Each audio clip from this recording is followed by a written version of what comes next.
Ya dulur, pada saat tanaman padi bunting kayak gini, itu nutrisi ataupun perawatan yang baiknya itu gimana? Agar apa? Agar ini nanti bisa brolnya itu secara serentak. Dan tentunya kalau brol secara serentak, nanti panennya pun bisa serentak lur ya. Dan juga bisa cepat panen.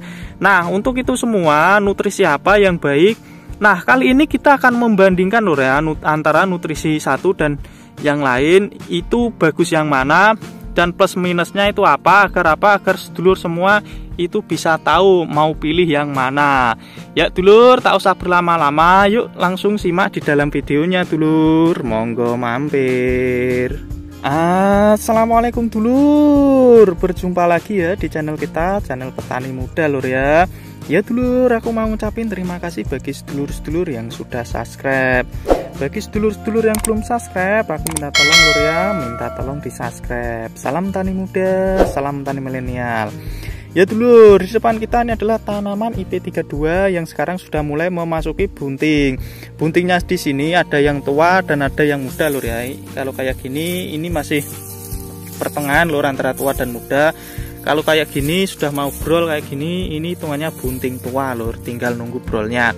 Nah, untuk itu pada saat bunting tua kayak gini, itu gimana caranya supaya ini nanti itu brolnya itu bisa serentak dan nutrisinya itu bisa tercukupi dan tidak sampai kayak gini lur ya. Yaitu apa? Ya, ini kan ujungnya kecekik lur ya. Ini otomatis ini kekurangan nutrisi antara P ataupun K. Nah, untuk itu gimana caranya atau nutrisi racikan yang bagus untuk tanaman ini? Ya dulur, untuk itu semua bisa simak langsung di dalam videonya dulur. Monggo mampir. Ya dulur, sebelum kita masuk dalam pembahasannya, alangkah baiknya bagi sedulur-sedulur semua dalam penyimakannya nanti secara langsung dan secara menyeluruh, agar apa? Agar info yang kita berikan bisa dicerna lur ya, tidak salah persepsi yang bisa menyebabkan sedulur semua itu berpikiran yang salah. Dan tidak lupa aku tunggu like dan komentarnya dulur. Ya dulur, tentunya dalam kita memberikan nutrisi dari masa vegetatif atau sampai masa generatif dan panen, itu kita tahu lur ya kegunaan dan manfaatnya masing-masing. Jangan asal dalam pemberian nutrisi itu kita salah ya, atau salah pengaplikasiannya. Karena apa? Karena nanti bisa berakibat pada tanaman kita yang kurang baik. Nah, karena tanaman kita sudah masuk masa generatif, apalagi sudah mulai masuk masa bunting, tentunya kita nutrisinya sudah berganti atau yang lain lur ya. Nah, ya untuk kali ini pembahasannya adalah kita membandingkan kembali seperti di masa vegetatif kemarin, itu yang baik dan yang bagus itu apa gitu ya. Nah, untuk pembanding di sini yang pertama, kita akan membahas tentang nih pupuk majemuk. Nah, untuk pupuk majemuk di sini tentunya karena masa bunting atau masa penyerentakan keluar malai, kita membutuhkan nutrisi P yang amat sangat tinggi. Dan tentunya disokong dengan unsur K lur ya. Jangan sampai unsur K-nya juga terlewat, karena kalau bisa terlewat nanti pada saat pengisian batangnya itu atau kurang kuat gitu lur ya. Nah, untuk pupuk majemuknya di sini kita menggunakan atau bisa menggunakan ini lur ya, pupuk monokalium fosfat.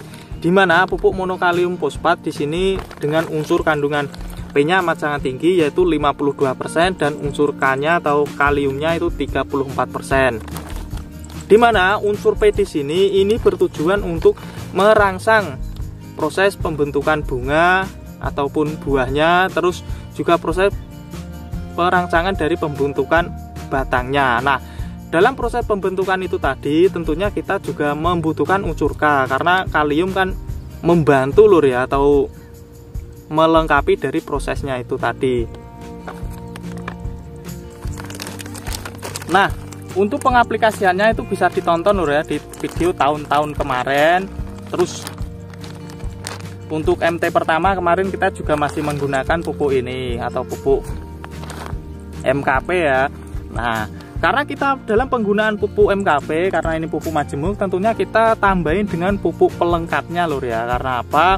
Karena dalam penggunaan pupuk MKP di sini kan cuma kandungannya P dan K.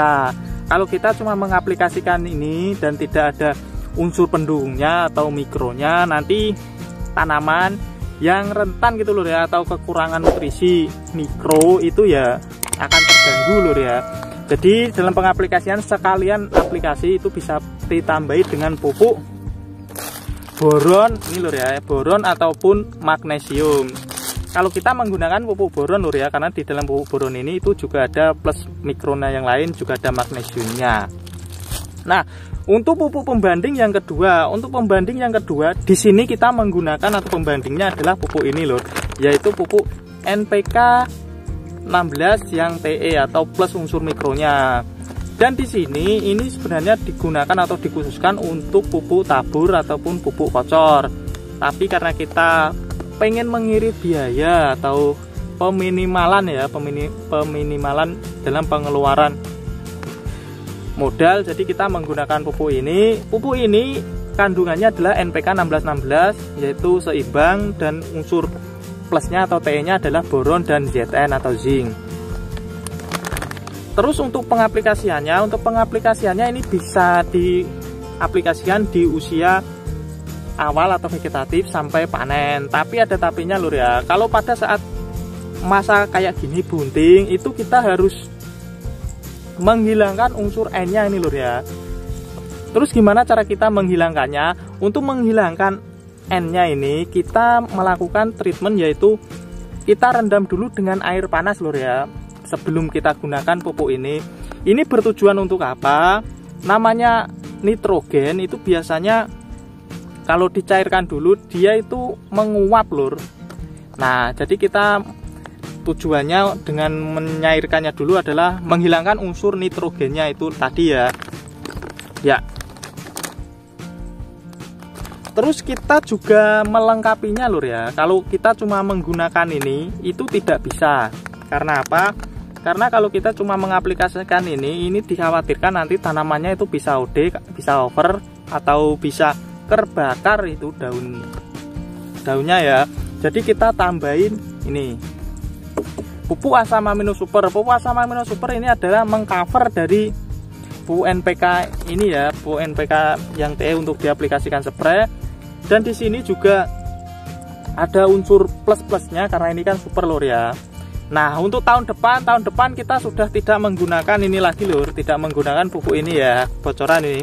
Kita cukup menggunakan pupuk asam amino super ini yang asam amino super plus ya, tapi ini masih uji coba lur. Karena apa? Ya karena kita mau menginovasi yang lebih iritnya itu gimana gitu lur ya. Untuk manfaat ini sudah kita jelaskan berkali-kali, jadi aku skip ya. Untuk lebih jelasnya atau bisa ditanyakan nanti secara pribadi atau di kolom komentar.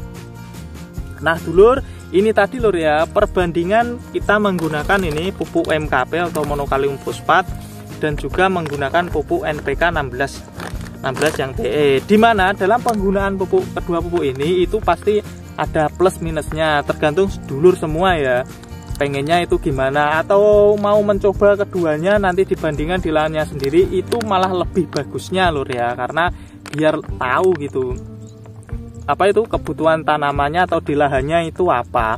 Biasanya beda lahan juga beda perlakuan itu, jadi tidak bisa disamaratakan gitu lur ya. Kalau di sini mau pakai ini ataupun ini itu hasilnya itu bagus semua.